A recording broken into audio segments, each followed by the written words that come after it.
Someone who is planning about something, using his head, using his mind, and is serious about making a plan, strategizing how to execute this plan. Okay? This is someone here who is really decisive na gawin na itong plano na to or mag-move towards this plan no matter what. The King of Swords is someone who has this talino right here. Yeah, look at that. This person wants victory, kaya niya isasagawa yung plano na yan. So, ibig sabihin, pulido yung plano na yun. At kanina, no, kung nakita ninyo na ginanon ko, no, nakita natin yung Empress, you may want to backtrack this video, but this person is seeing you as the Empress. Very abundant right now. So, maaring meron kang success ngayon sa buhay mo. No? And maybe you do not see this person coming in, but this person has this invisible plan towards you. This person is alam mo yung I'm seeing someone mixing right here, so meron siya siguro tinitimplang plano rito for you guys, no? And with the moon, you do not see this coming, but you could possibly feel this. Okay? You could possibly feel this, especially if you are highly intuitive. This person could have juggled you in the past with the Two of Coins energy. But I don't like this person because this person is looking at your money. Maybe you're abundant here talaga, babe. Because kanina Empress and now you have this Queen of Coins energy. So this person is seeing you very successful right now, very abundant. I'm seeing a lot of greens right here. So it means you are happy, contented right now. Baka nga, no, mayaman pa or payaman na yung iba sa inyo. And I don't trust the energy because I'm seeing that maybe this person has this hidden agenda. No? At saka bakit puro pera ang nakikita niya?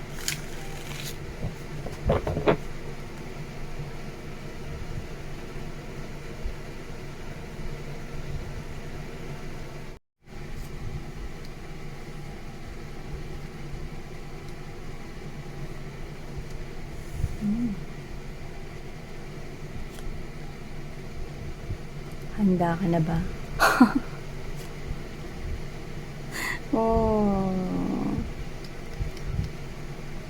Okay. Okay.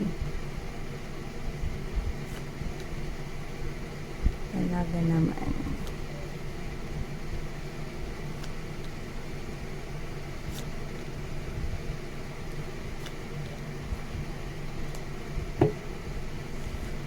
Get ready mga babes, no? Mukhang mapapalaban kayo dito.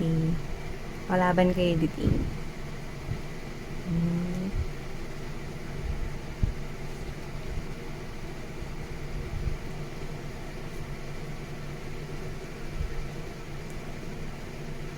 Okay.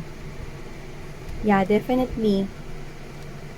The universe is sending you some kind of a signal. Okay? This is like an anunsyo. This is like a calling right here. The universe is sending you some kind of message right here to use your intuition. Why? Look at the background. Because the bagyo is here. Okay? Use your intuition. Queen of Cups is the very intuitive queen in the tarot. Okay? So, wala tayong gender dito. Ibig sabihin nun, the universe is telling you to use your intuition. Okay? The universe is calling your attention like, Paging Collective, please use your intuition because the storm is coming. Anong ganon, okay? So, yeah, papalapit ko sa inyo, papalaban kayo dito. Okay?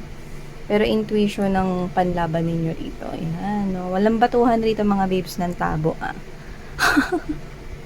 Okay, so, bago natin simulan to, hey there collective, thank you so much for always coming back here in this channel. So bago natin simulan nito, reminders na hindi ito for everybody, especially kung may mapapalaban dito. Yan, no? So, just take only what resonates with you. At meron tayong new channel, ang all about Taurus. So, kung kayo ay Taurus or may Taurus kayo in your natal or birth chart, or kung kayo ay cross-watcher ni Taurus, pwede kayo doon. The link is in the description box. The channel's name is All About Taurus. Oo, yung channel's name, ngayon ko lang na-realize na mukha pala siyang talk show.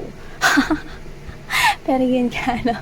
The channel is all about Taurus. It's part of my calling. It's part of my journey. So, thank you so much for supporting me all the way up here. So, namomotivate ako gawin ng lahat ng ito para sa inyo. So, thank you so much mga babes. So, nakikita ko dito. Pag-usapan na natin to. Well, the devil is back. Knight of Swords.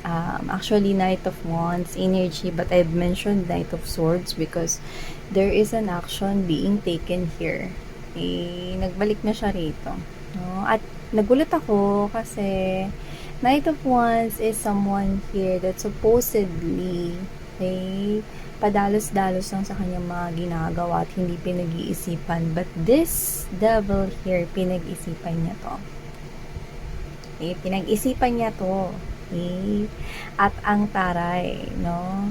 Pinag-isipan niya to at pinagplanuhan niya ito, no, mga babes, no? At hindi ko alam kung siya ba ay graduate ng mass comm or ng teatro or ng theater, no? Pero this person will have this drama. Yan.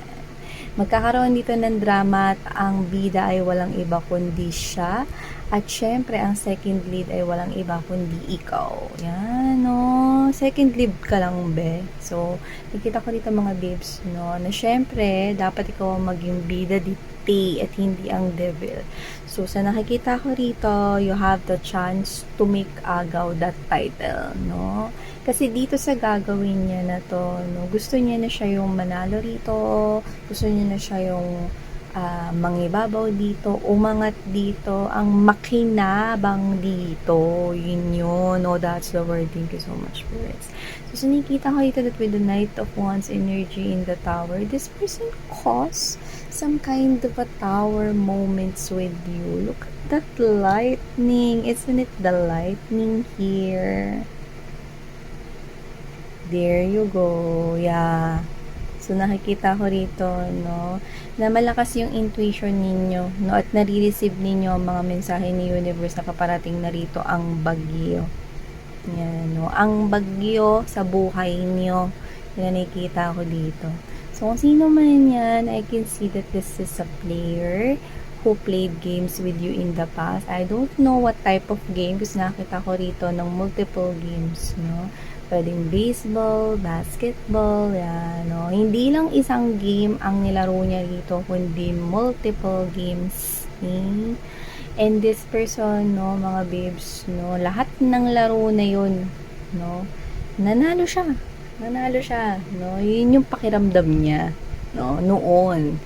Pero ngayon, this person right here will try to play one more game. Okay? Are you in? Yan, no? Sali ka pa ba dito? Isa pa daw laro.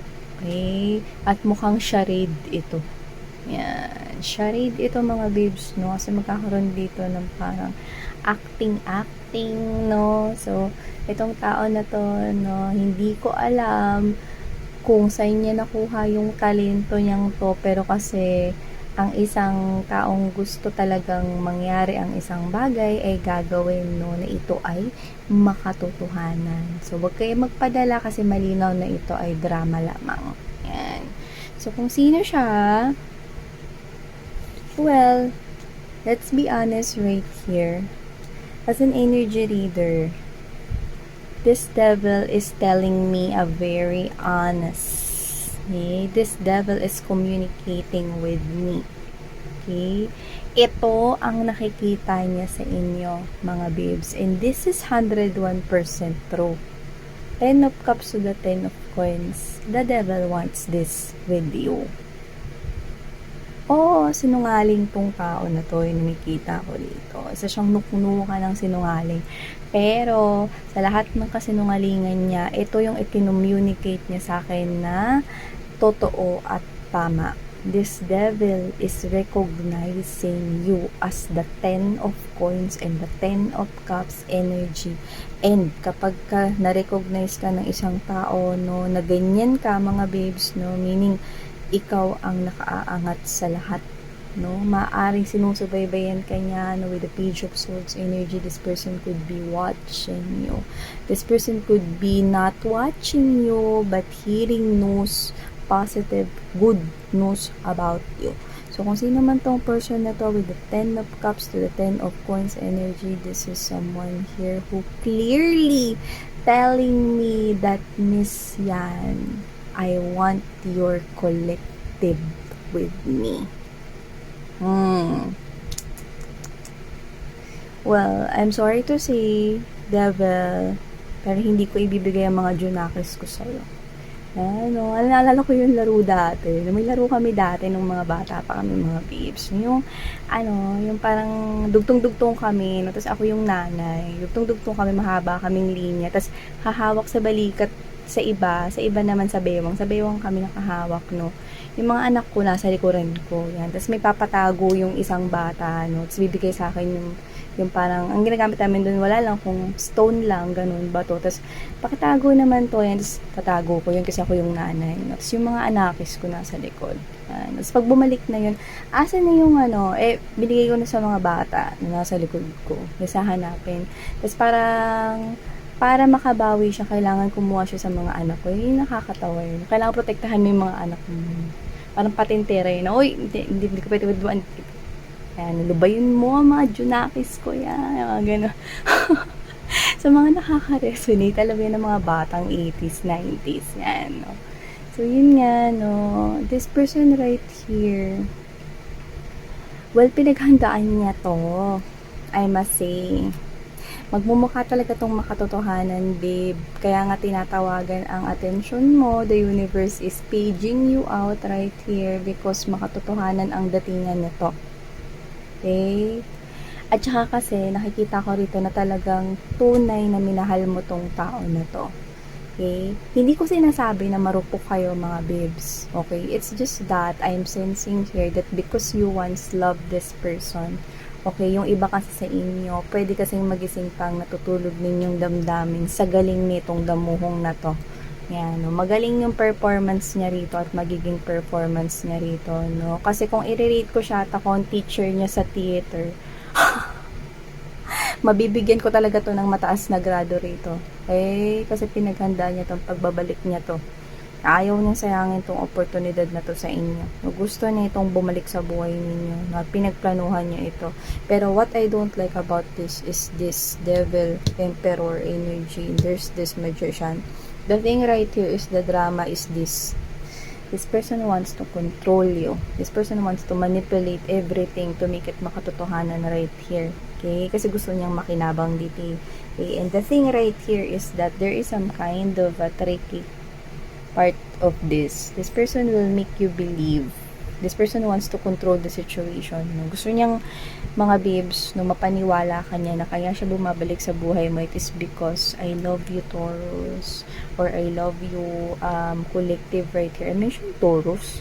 Maybe this person right here wants your stability. Because a Taurus is someone, hindi ko sinasabing pang Taurus lang mga babes, no. Kung, I miss yan, di kami Taurus. Mga babes, I'm sensing that meron kasi kayong katangian just like a Taurus. Kasi ang mga Taurus is someone na pag nag-focus sa pera, talagang push talaga. No? At maaaring mapera kayo right now or meron kayong something stable right now.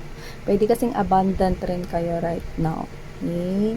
Because the Taurus is a bull. Okay? So, yun nakita ko rito. So, kung sino man tong person na to, no, this person wants your abundance here. This person will make you believe that he is coming back because he loves you or because she loves you. Wala tayong gender dito, but that's the part of the trick. Okay? This person will try to win you back, but look at that. It's like a mirror here na hindi niya ipapakita yun sa inyo. The reflection that I am the only one, the medium is seeing this. Because I will warn you the last time you saw this person, kahit na sobrang tagal or kahit recently mo lang tong nakita, tong damuhong na to, no? Sabihin na natin na yung recently na yan is ilang buwan pa lang yung lumilipas, no? You will really halos mapapaniwala sa drama nitong tao na to. Kasi talagang mukhang makatotohanan ang pakikipagbalikan niya sa'yo. Oo. Hindi ko alam kung nag-enroll ba siya sa Star Magic